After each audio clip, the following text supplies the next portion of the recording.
നമുക്കറിയാം ആസാം ഏറ്റവും കൂടുതൽ കുടിയേറ്റക്കാരെ കൊണ്ടും അഭയാർത്ഥികളെ കൊണ്ടും ബുദ്ധിമുട്ടുന്ന ഒരു സംസ്ഥാനമാണ് ആസാം എന്ന് പറയുന്നത്.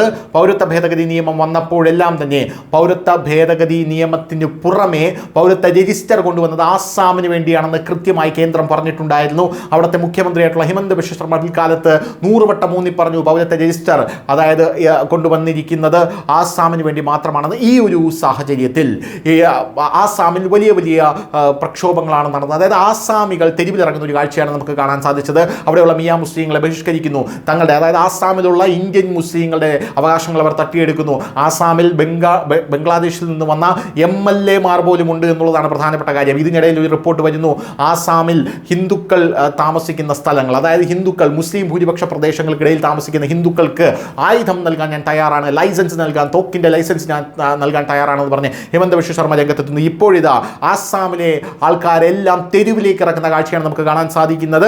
അവർ CMന്റെ അതായത് ഹിമന്ത ബിശ്വ ശർമ്മയുടെ കൈകൾക്ക് കരുത്ത് പകർന്നുകൊണ്ട് ഐഡന്റിറ്റിയും കൾച്ചറും സംരക്ഷിക്കാനായി ഇൻഡിജീനസ് ആസാമീസ് മാർച്ച് നടത്തുകയാണെന്ന റിപ്പോർട്ടാണ് പുറത്തു വന്നിരിക്കുന്നത്. Miya infiltrators and illegals must be deported. അതായത് കോടതി വരെ പറഞ്ഞു കഴിഞ്ഞു ഇവരെ ഇവിടെ തീറ്റിപ്പോറ്റാൻ പറ്റില്ല, ഇവിടെ ഡിറ്റൻഷൻ സെന്ററിലിട്ട് ഇവർക്ക് വേണ്ട ഭക്ഷണവും സൗകര്യങ്ങളും ഒരുക്കി കൊടുത്ത് ഇവരെ തീറ്റിപ്പോറ്റാൻ കഴിയില്ല, ഇവർ എത്രയും പെട്ടെന്ന് നാട് കടത്തണം. ഇപ്പോൾ ആസാമിലെ ജനങ്ങൾ തന്നെ തെരുവിലേക്ക് ഇറങ്ങുന്ന കാഴ്ചയാണ് നിങ്ങൾ കാണാൻ സാധിക്കുന്നത്. ഇതിന്റെ ദൃശ്യങ്ങൾ ഇപ്പോൾ സമൂഹ മാധ്യമങ്ങളിൽ വൈറലായിരിക്കുകയാണ്. എന്തായാലും ആസാമിലെ ജനങ്ങൾ തെരുവിലേക്ക് ഇറങ്ങുമ്പോൾ അവിടെയുള്ള ആൾക്കാരുടെ കാര്യം, അതായത് ബംഗ്ലാദേശികളുടെയും മിയ മുസ്ലിങ്ങളുടെയും കാര്യം വലിയ രീതിയിൽ കഷ്ടത്തിലാകുമെന്നുള്ള കാര്യത്തിൽ തർക്കമില്ല. News desk Malayalam.